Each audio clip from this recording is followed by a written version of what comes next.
এই মুহূর্তে কেষ্টপুরের খবর আপনাদের সামনে রাখবো। মর্মান্তিক পথ দুর্ঘটনা, বাসের তলায় পিষ্ট হয়ে এক ডেলিভারি বয় মৃত্যু হয়েছে। আপনাদের জানিয়ে রাখি আরো বিস্তারিতভাবে, 211 রুটের বাসের তলায় ডেলিভারি বয়ের মৃত্যু। ঘটনাস্থলে বাগুইআটি থানা ট্রাফিক গার্ডের পুলিশ যায়। ঘাতক গাড়িটিকে আটক করলেও চালককে এখনো গ্রেফতার করতে পারেনি পুলিশ।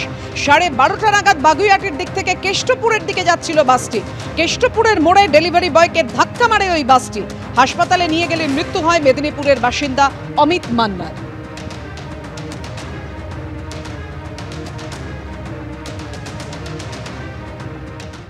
এবার যে খবরে নজর রাখবো, টিএমসিপির প্রতিষ্ঠা দিবসে কলকাতা বিশ্ববিদ্যালয়ের পরীক্ষা 28শে আগস্ট দুপুর 2টো থেকে স্নাতকোত্তরের পরীক্ষা।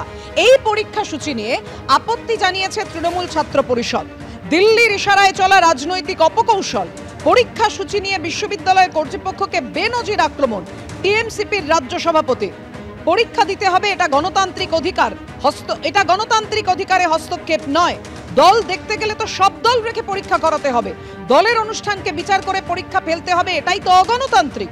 এমনই প্রতিক্রিয়া কলকাতা বিশ্ববিদ্যালয়ের অন্তর্বর্তী উপাচার্য শান্তা দত্ত দে।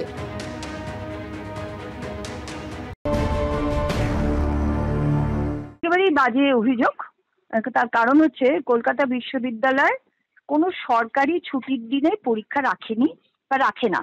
এটা একটা দলগত কোনো অনুষ্ঠান হতে পারে। তার দল যদি আমাকে দেখতে হয়, রাজনৈতিক দল, তাহলে সবকটা দলের নানা রকম অনুষ্ঠান আমাকে তাহলে প্রত্যেকটা দেখে দেখে তাহলে আমাকে পরীক্ষা ঠিক করতে হবে।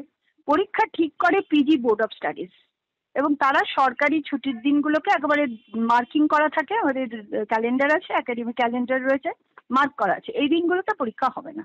কিন্তু এছাড়া দলীয় কোনো অনুষ্ঠানে আমাদের সেটাকেও বিচার করতে হবে, এইটাই তো অগণতান্ত্রিক দাবি বলে আমি মনে করি, সোজা কথা। সুতরাং কোনো দলীয় স্বার্থে কোনো কিছুই আমরা কিন্তু করতে পারবো না। সেটা সরকারি ছুটি নয়, পরীক্ষা আছে, পরীক্ষা হবে।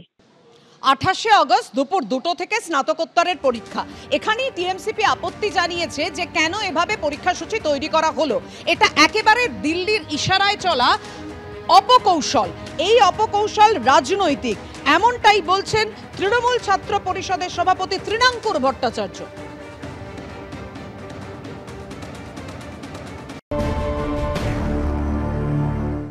এটা ঘোষিত কর্মসূচি, এটা প্রত্যেক বছর হয়, কিন্তু সেই দিনই পরীক্ষা ফেলা মানে ছাত্রছাত্রীর হয়রানির এবং এর পেছনে একটা ষড়যন্ত্র চেষ্টা, যেখানে চেষ্টা করা হচ্ছে যে কোনোভাবে এই প্রোগ্রামটাও একইভাবে বানচাল করার, যাতে তারা ভাবছে হয়তো কোনোভাবে ছাত্রছাত্রী এতে কম আসবে। পাশাপাশি ওই 28শে আগস্ট এবং আশপাশের সময় পরীক্ষা দেওয়া মানে ছাত্রছাত্রীরা হয়রানি করা। এই সকল কিছুর আমি গত বছরও দেখেছিলাম যে এই ভাইস চ্যান্সেলর করেছেন, এই বছরও সমানভাবে দেখছি। আমার মনে হলো এটা সামনে আনা উচিত, এবং একইভাবে আমি ইউনিভার্সিটি কর্তৃপক্ষকে আবেদন করছি যে দয়া করে 28 তারিখ সাধারণ ছাত্রের হয়রানি হবে এমন কিছু আপনারা করবেন না, কেন সেদিন প্রচুর ছাত্রছাত্রী আসবে সারা বাংলা জুড়ে। স্বাভাবিকভাবে একটা ট্রান্সপোর্টেশন এর ক্ষেত্রে তো সাধারণ ছাত্রের সমস্যা হওয়ার একটা সুযোগ রয়েছে। অর্থাৎ তৃণাঙ্কুর ভট্টাচার্য তিনি বলছেন ছাত্রছাত্রীদের অসুবিধে হবে, ছাত্রছাত্রীরা হয়রানির মধ্যে পড়তে পারেন। কেন না, ওই দিন অর্থাৎ 28শে আগস্ট তৃণমূল ছাত্র পরিষদের প্রতিষ্ঠা দিবস, তাই ওই দিন কোনো পরীক্ষা রাখা যাবে না। গত বছরও ইচ্ছে করে ফেলা হয়েছে, এবছরও তাই করা হয়েছে, এমনটাই অভিযোগ করছে তৃণমূল ছাত্র পরিষদ। এবং তাদের দাবি যে এটা দিল্লির ইশারায় চলা রাজনৈতিক অপকৌশল। যদিও পরীক্ষা সূচি নিয়ে বিশ্ববিদ্যালয় কর্তৃপক্ষ তারা বলছেন পরীক্ষা দিতেই হবে, এটা গণতান্ত্রিক অধিকারে কোনোভাবেই হস্তক্ষেপ নয়। দল দেখতে গেলে তো সব দল দেখে পরীক্ষা করাতে হবে, এটা তো আর সম্ভব নয়।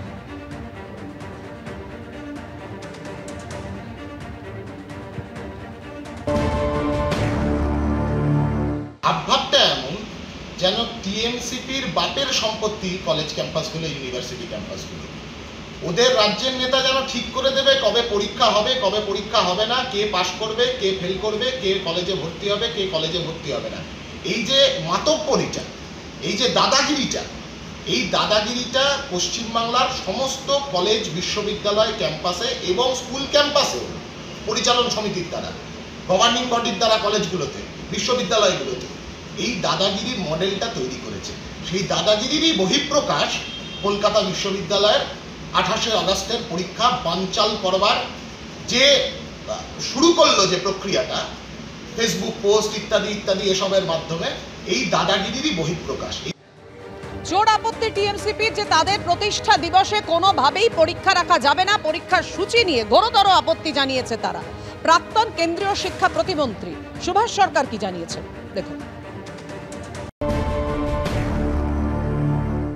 কলকাতা বিশ্ববিদ্যালয় কোন মন্ত্রকের অধীনে? রাজ্য সরকারের শিক্ষা মন্ত্রকের অধীনে। তাহলে এটা কাকে উনি বলছেন, কাকে আক্রমণ করছেন? তাহলে প্রাপ্তবাবুকে আক্রমণ করতে হয়, তাদের মুখ্যমন্ত্রী মমতা বন্দ্যোপাধ্যায়কে আক্রমণ করতে হয়। আসলে এই ধরনের অপকর্ম এই তৃণমূল মানে সমস্ত স্তরে হয়ে গেছে। ছাত্ররা, তৃণমূল ছাত্র পরিষদ ছাত্রদের পড়াশোনা আর চাইছে না। এটাকে কোনো মতেই বরদাস্ত করা উচিত নয়। তাদের যদি জন্মদিন হয়, প্রতিষ্ঠাতা দিবস, সেখানে তো আরো ভালো করে সব কাজকর্ম হওয়া উচিত, লেখাপড়া ভালো করে করা উচিত, এদিকে নজর দেওয়া উচিত। এই ধরনের অবান্তর কথা ওই তৃণমূলের ছাত্র সংগঠনই করতে পারে। শিক্ষাবিদ পবিত্র সরকার তিনি বলছেন যে বিশ্ববিদ্যালয় প্রাঙ্গণে রাজনীতি, ছাত্র রাজনীতি হতেই পারে, কিন্তু পরীক্ষা নিয়ে কেন? এখানে তো পড়াশোনা শিখতে আসেন ছাত্রছাত্রীরা। দেখুন কি বলেছেন তিনি। ভয়ঙ্কর ভাবনা চিন্তা করে পরীক্ষার রুটিন করতে হয়। আমি জানি একটা দিন এগুলোর পেছনে বিশ্ববিদ্যালয়ের অনেক কাজকর্ম বানচাল হতে পারে, তো সেইটাই তো অগ্রাধিকার হওয়া উচিত এবং ছাত্রদেরও সেইটা অগ্রাধিকার হওয়া উচিত। তারা লেখাপড়া করতে বিশ্ববিদ্যালয়ে ঢোকে, রাজনীতি করতে বিশ্ববিদ্যালয়ে ঢোকে। বিশ্ববিদ্যালয়ে রাজনীতি হোক এটা আমি চাই না তা নয়, ছেলে মেয়েরা ইউনিয়ন করবে, তারা সেই ইউনিয়ন তো বন্ধ করে দেওয়া হয়েছে। কাজেই এই তৃণমূল ছাত্র পরিষদের হাতে এখন কি কাজ, জরুরি কাজ আছে আমি জানি না, হয়তো ওই ভৌতিক ইউনিয়ন চালানো একটা কাজ। কিন্তু এই ব্যাপারটাতে তারা বলছে যে পরীক্ষা করতে হবে, আর দিল্লির ইশারায় চলছে কোন উপাচার্য। এটা তো মানে তাদের উপাচার্যকে অসম্মান, মানে বিশ্ববিদ্যালয়কে অসম্মান।